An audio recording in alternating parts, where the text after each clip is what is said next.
Welcome back to Let's Play Castlevania. Spin your whip in circles for 10 minutes. No, I wouldn't do that to you guys. I don't know, it's kind of cool that they brought that move back because a lot of people like it.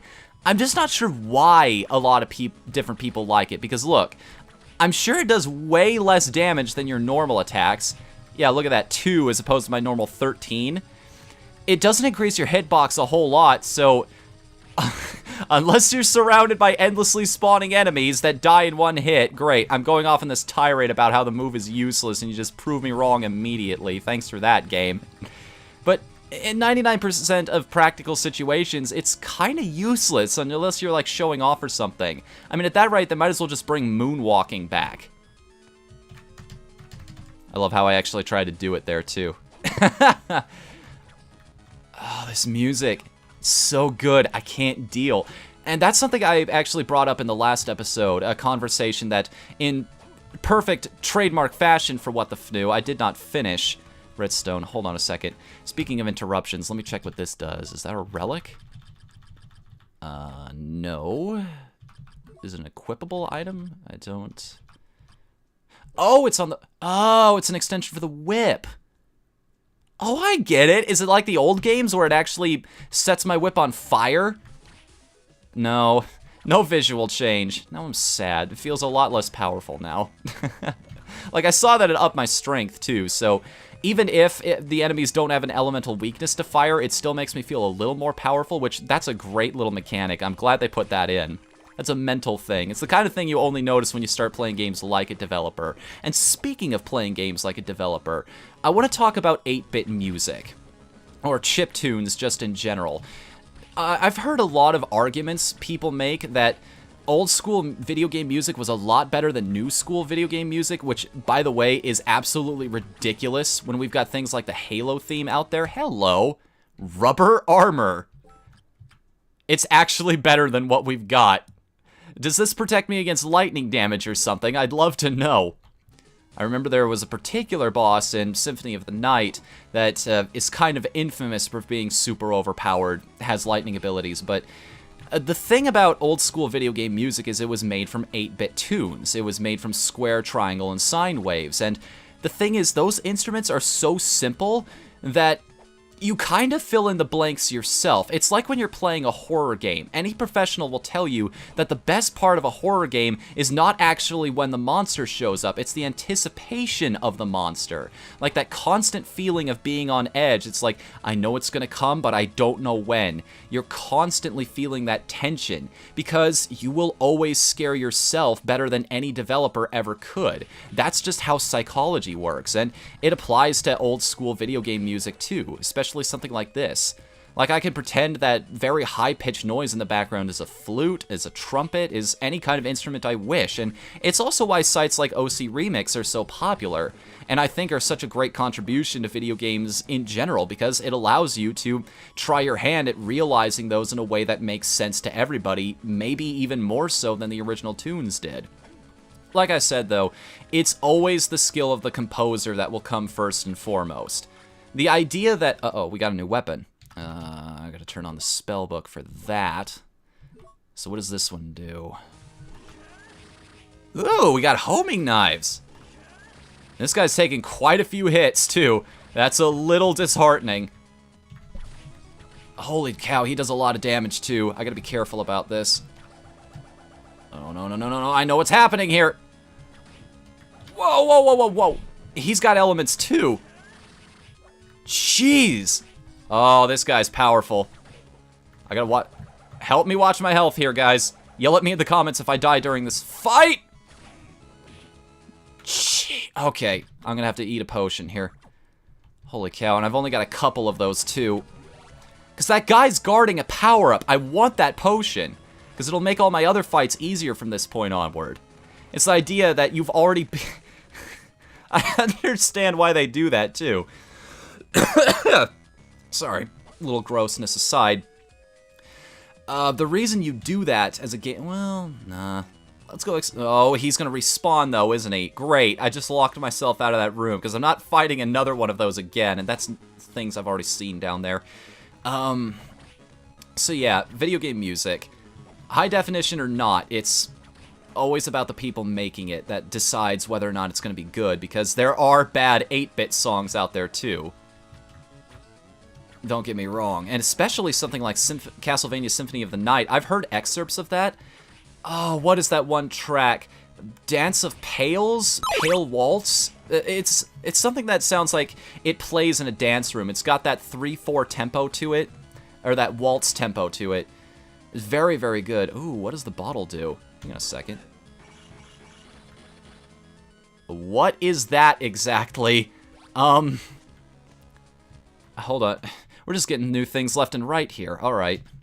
Another relic. Fairy Journal. Those are you to recognize the names of his enemies. Okay. We still don't have a proper monster manual like we do in Aria of Sorrow, which I'm a little bummed about, because the Sorrow games were always really good about that, letting you know exactly how far you had to go until 100% completion, like which souls you hadn't maxed out in power yet, which souls you still needed to collect, how many items were from monsters that you hadn't gotten drops yet for. Another level up already. Nice. I'm also being careful about that, because I remember in those games a problem was, because there was so much, the information was so readily available about what you did and did not have yet, the temptation was there to actually just go out of your way to grind for a little bit, and you might have accidentally made yourself too powerful for some of the challenges because of that from time to time, which kind of takes away from some of the game for you. So in a ways, I'm kind of glad I don't have that info immediately available, because then there would be that temptation, like somebody would tell me, oh, keep killing this guy, he drops a really good item, or keep attacking this dude, which, considering that I just picked up that item back there, I just realized that. The Monster Tome allows user to see the data of monsters he has met. Wait a minute, is that in the secret info? Yup, there it is, the encyclopedia. Data on all defeated enemies. So the question marks actually show, if this is like Sorrow, it'll show you, they'll give you certain items. It even shows you how much money you can get too. Ooh, I don't remember that from Sorrow, actually. You're gonna hear me make a lot of comparisons to that type of thing, because like I said, I am going through this blind, so the only reference I have to work off of is the games I've played before. I have not played Aria, but I have played Dawn, and yeah, I'm not gonna lie, I love that game to death, but I understand where everyone else is coming from when they say it's too much of a grind, especially later on when you need very specific souls to make your way through the game. So, all things considered, there we go. We got our Bible. Ooh, what does this do with the ice? Whoa! Okay, yeah, I know which weapon I'm keeping a hold of now. Holy cow! That's not even a contest. Like, what would you rather do? Would you like to set the entire screen on fire? Or would you rather just have a couple blocks of ice surround your character that I think barely have any kind of hitbox, or maybe that had an effect on me that I didn't immediately see? I've also got to watch my health here. That's another thing you'll have a problem with in these types of games, is most monsters don't do a terrible amount of damage to you, so it doesn't exactly incentivize you to keep an eye on your health all the time, but you gotta be wary, because unlike your magic, that does not regenerate. Speaking of regenerating, I'm just gonna look around here, make sure I have gotten everything. There are a lot of doors here. Maybe I should have stuck with the path with that sword knight, because I can go over to the right here, but I'm not sure how long it's gonna be until my next checkpoint. Come on, come back here. Yeah, okay, we're about halfway. That potion took me up all the way from nothing, though, so, man, I gotta master my backdash. I guess that is the equivalent of moonwalking in the later games, is you can just do this all day. And in fact, I believe most speedrunners will actually use that technique to get through these games more quickly. Of course, if you want to watch a game that's just nothing but... Oh, you can rapid fire it too in this game. Oh, whoa. You just... What? Wait a minute. Oh, it's a dash in a specific direction, depending on which button. That's cool. That puts a unique spin on that move that Okay, I'm gonna die if I don't use anything here. I just got that potion, too. I gotta make a habit out of that, because we haven't... Well, I have to not make a habit out of it. Words are hard sometimes, if you haven't noticed. Especially for me, but We haven't seen the shop yet, and that's an opal, which I assume... Yeah, it's a white jewel. I assume there's nothing about that. Like, I can just sell that to the shop for a little extra cash, and considering they're actually giving us treasure and floor chicken, which, in the minds of some Castlevania games, is treasure. We got floor chicken and wall chicken. All we need is ceiling chicken, and we'll have the entire series will have come full circle. I hope... Oh, don't you start with me. How about some screen-clearing fire? We've got invincibility frames during that, too. Ow. Shoot, this is bad terrain for me right now. I need to either lure him over here. Get on my level. Alright, screw it. I'm going to tank it and run past this guy. This is one of those challenges that I'm not willing to put up with right now, especially if it means dying and starting over. I thought that was a ledge I could just jump down through. Oh, no. This is a dead end. So I gotta take him again and possibly waste another one of my potions. Okay. Holding the attack button down causes the user's whip to swing around. I could already do that. So hold on a second. Oh, it's like an auto swing. I see. Again, I must ask the question why? Especially when this gives me extra attack to work with anyway. Alright. Know you're there. No, no! Wow! I am the luckiest son of a bitch on the planet. Holy cow! I got by that on the skin of my teeth. I was dying. I should have died there. I am not even gonna claim that was skill. That was pure frigging luck. Oh my goodness, my heart. I can't take much of that. Where's the next save point? Let me check the map again. Well, it looks like there's a singular room over there, but I'm gonna have to go all the way around to get to it. Fantastic. Get over here. Get over here, you coward. You ain't fat. You ain't nothing. This ain't Mortal Kombat. Can't be the lizard that makes me proclaim for you to get over here. Apparently this series borrows inspiration from more than just the other Castlevania games. Look at these guys. There's your moonwalking in this game.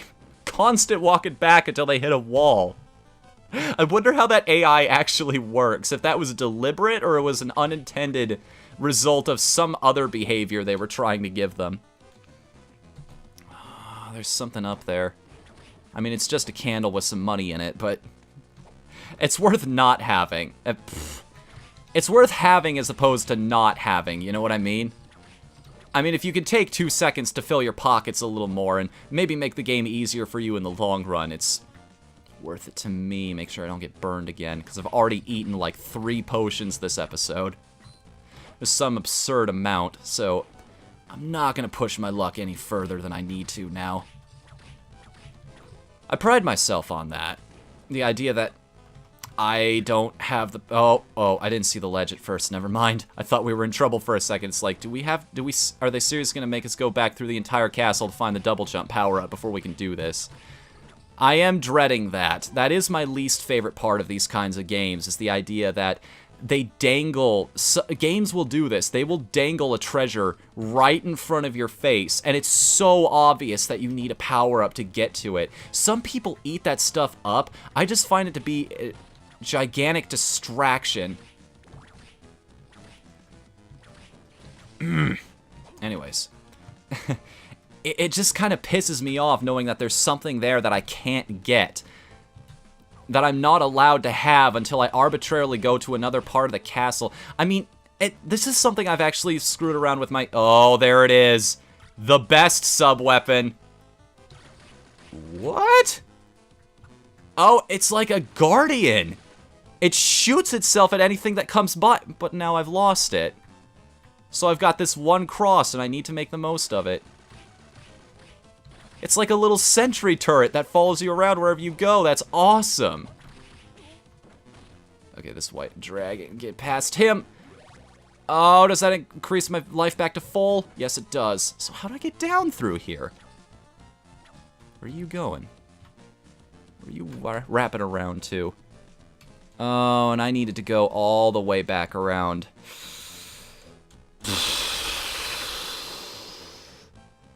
Yeah, I'm going to call that on this episode. It's been quite a while since the recording started, and yeah, it's time to end this off. So while I fight this white dragon, I will tell you guys, again, if you haven't already, please check out the Bloodstained Kickstarter, which, by the way, just hit its $2,750,000 goal. So Iga is now committed to making the biggest castle he ever could, which, again, is one of the things I love about this series, is the ability to explore. And there's a way down here. Awesome. Maybe this isn't going to be as long as I thought it was. Yep, pays attention to read the map, doesn't it? So yeah, check out the Kickstarter, Bloodstained Ritual of the Night, and please come back for the next episode when we will once again be trudging through the Castle of Dracula as Juste in Castlevania Harmony of Dissonance. Until then, I'm Whatthefnu. Later, everybody!